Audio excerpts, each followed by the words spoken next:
एक तरफ कोरोना जैसी महामारी, दूसरी ओर हल्द्वानी के रेलवे स्टेशन से सटी ये मलिन बस्ती, जिसे ढोलक बस्ती के नाम से जाना जाता है, आपको एक अलग ही लोक की सैर कराता है। यहाँ ना कोरोना का खौफ, ना किसी अन्य बीमारी का। यहाँ तो केवल 2 वक्त की रोटी का बंदोबस्त करते ही हर परिवार नजर आता है। चुनावी समर आते ही जनप्रतिनिधियों को इस मलिन बस्ती की याद आती है, और आए भी क्यों ना, क्योंकि 1500 वोटर जो हैं, सबके पास आधार कार्ड, वोटर आईडी कार्ड मिलेगा, पर इन्हें वो मूलभूत सुविधाएं ही नहीं मिली जो इन्हें मिलनी चाहिए। रेलवे की भूमि में अधिग्रहण के चलते कब इन्हें यहाँ से हटा दिया जाए कुछ नहीं कहा जा सकता, पर हर बार चुनाव से ठीक पहले यहाँ नेताओं के आश्वासनों की बौछार जरूर देखने को मिलती है।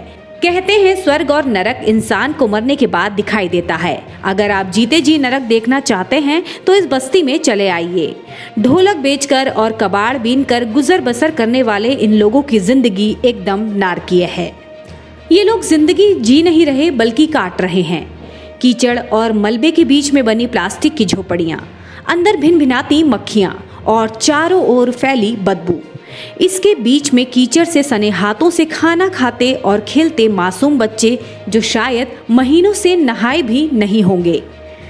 सफाई के लिए पानी की कमी और पीने के लिए गंदा पानी तो इनका नसीब बन चुका है। शासन और सरकार इन्हें अवैध मानते हैं, तो फिर क्यों हर बार नेता यहाँ मुंह उठाकर चले आते हैं? ये हम नहीं बल्कि यहाँ के निवासी नौजवान और बुजुर्ग कहता है। ढोलक बनाकर अपनी जिंदगी की गुजर बसर करने वाले इन लोगों में आक्रोश है कि वोट के लिए इनके पहचान पत्र तो बना दिए जाते हैं, मगर सुविधाओं के वक्त इन्हें अवैध बस्ती बता दिया जाता है। ढोलक बस्ती का छोटा सा ही नेता ठहरा, मैं कोई बड़ा नहीं ठहरा। मैं अपनी तरफ से ये कहना चाहता हूँ कि ढोलक बस्ती की तरफ से भी कहना चाहता हूँ कि यहाँ के लोग, नेता लोग जो कुछ भी कर रहे हैं, अपनी राजनीतिक तो रोटी सेक रहे हैं। अब ऐसा है कि जब भी इलेक्शन आते हैं तो वो कहने लगते हैं कि भाई साहब कि हमें वोट दो, वो हमें कह दो हमें वोट दो। हम तो सबको वोट दे के देखते हैं। अब ये हम तो ये कह रहे हैं कि अब ये बात है कि देखो, आदमी को यहाँ प्रधानमंत्री योजना के वो बने हुए हैं, वो क्या बोलते हैं, मकान बना रखा, कहते हैं। अब यहाँ पर तो उत्तराखंड में तो कोई मकान नहीं बना हुआ है। अच्छा, फिर ये बात कहने की बात है कि हम लोग जो ढोलक बस्ती में आज से 50 साल हो गए यहाँ रहते हुए, 50 साल से कोई भी आज तक देखा नहीं गया। ये सिर्फ ये इस वक्त मैडम कह रही कि हमें आश्वासन देती है, बस आश्वासन ये दे रही है कि हम बैठाएंगे। अभी उनका मुँह से हमने जवाब ये नहीं सुना कि देने के, वो कहा कि देंगे, हम आपको बैठाएंगे जरूर करके। हम उनके आश्वासन में बैठे हुए हैं। अब ये एक बात तो कहने की, प्रधानमंत्री योजना के जो विकास आए हुए हैं उसमें भी कोई हमें सहायता नहीं मिली हुई। ये शौचालय है, जैसे मकान का है, कोई भी सामान है, अभी आज तक हमें कुछ मिला नहीं। यहाँ को देखने वाले, आने वाले सब कुछ ले जाते हैं, लिख पढ़ के ले जाते हैं, कुछ करना तो चाहते नहीं, सब अपना फ़ायदा उठाते हैं। एक बार हमारे यहाँ वो आए थे लोन वाले आए थे, तो लोन का फॉर्म भरने के लिए कहने लगे। तो मैंने कहा भाई साहब, उनसे ये कहा, मैंने कहा इसको मत भरो, ये लोन के फॉर्म मत भरो। लोगों के, गरीबों के लोगों के जो 10 रुपये बड़े महंगे पड़ते हैं, 10 रुपये 100 के बराबर होते हैं। आपको वो ने कहा कि हम लोन बगैर गारंटर, बगैर सामान से देंगे।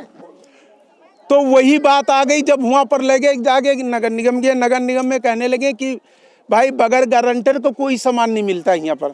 आपके मकान भी नहीं है, ना कोई झोपड़ी में क्या मिलेगी। आपको दे दिया लोन 5 लाख की, 6 लाख की, तो आप झोपड़ी लेके चले गए तो हम क्या करेंगे आपका। तो इतनी बड़ी ज़मीन में आप रह रहे हैं, जिस धरती में रह रहे हैं, हिंदुस्तान के नागरिक ठहरे, कोई हम विदेशी नहीं ठहरे, हम हिंदुस्तान के नागरिक ठहरे।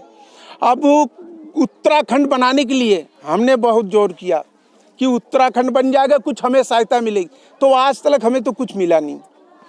और क्या कहा जाए कि अब किसी सरकार के ऊपर तोमक लगाना, पैर लगाना बेकार कहना होता है।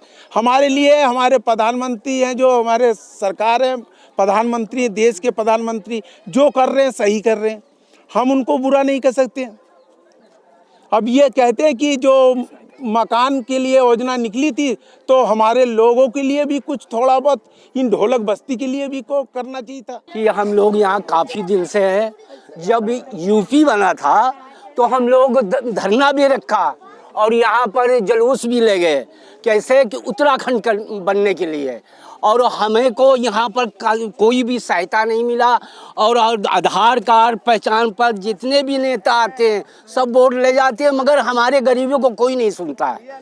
यह है कि जितना हमने किया, जब यूपी थी, यूपी बना था, ये उत्तराखंड, जब हमने भी जुलूस उठाया, मार खाया और सारी पब्लिक हम लोग गए वहाँ पर। जब उत्तराखंड बनने के लिए हम भी अब कुर्बानी दिया। उत्तराखंड जब यूपी था यह, अब आज उत्तराखंड बन गया, तो यहाँ पर हमारे गरीबों को लिए सहायता मिले, ज़मीन मिले, नहीं है छत छाने के लिए, रहने के लिए हमें थोड़ी सी मदद कीजिए, जो हमें को रहने के लिए यहाँ पर। पानी की परेशानी है, ज़मीन की परेशानी है, छत की हमें ज़रूरत है और ये कोई सहायता हमें करता नहीं है। अगर जो कोई भी नेता आता है तो वो कहता है हम तुझे महीने में 2 महीने में बैठा देंगे। सिर्फ वो वोट लेते हैं और लेके चले जाते हैं। दोबारा कोई पलट के दोबारा कोई इधर आता ही नहीं। सिर्फ उनको वोट की ज़रूरत है और हमारी ज़मीन की छत की ज़रूरत नहीं है। इतने कीचड़ में पड़े हैं। टट्टी हम देखो जाके खुलेआम मैदान में हमारी लड़कियां औरतें खुलेआम में लेटरिन करती है, कोई सद्भावना नहीं है। नहर में जाते खुलेआम हम अपने कपड़े उतार के वहाँ पे नहाते, कोई सद्भावना नहीं है। अब ये बताओ, जब हमारे घर ही मकान नहीं होगे तो हमें कौन दिक्कत करेगा? दिक्कत नहीं होगी हम लोगों के। 5-5 फैमिली रहते हैं। एक घर में 10-10 आदमी परिवार से पड़े हैं। बहू वही लड़की भी है वहीं पे, बहू भी बेटी भी सब वहीं पे है। आज से 20 साल 50 साल हो गया है, हम लोगों को कोई सहायता नहीं करा। ये पूरी हल्द्वानी के जितने मार्केट के आदमी हैं, नेतागिरी, कोई हमारी सहायता नहीं करा। जब से यहाँ पे हमें टट्टी को भी परेशानी है, पानी की भी परेशानी है, घर में भी रहने को भी परेशानी है, खाने को भी दिक्कत है। हमारे लोगों से वोट ले जाते हैं और कहते हैं आपको पानी देंगे, रहने के लिए मकान दिलाएंगे, टट्टी के लिए बाथरूम दिलाएंगे। कुछ भी नहीं मिलता हमको। ऐसे ही पड़े हुए हैं, लेटरिन स्टेशन में जाते करने को, उधर पुलिस भी मार के भगाता है जब भी हमको सहायता नहीं। नहर में जाते हैं सारे बच्चों को लेके, कोई बच्चा बूढ़ जाता है, कहीं सामान खो जाता है नहर में, बच्चे को निकालते हैं, उसी में नहा के जब भी मजबूरी में आ जाते हैं नहाने के लिए। अब इतने बड़े मकान में 5 परिवार है, इसमें 6 परिवार है, 6 परिवार का बच्चा भी है, 6 परिवार का आदमी भी है और बच्चे भी है। न टट्टी बाथरूम है, न रहने को जगह है, न सोने को जगह है, कोई चीज़ भी दिक्कत नहीं है।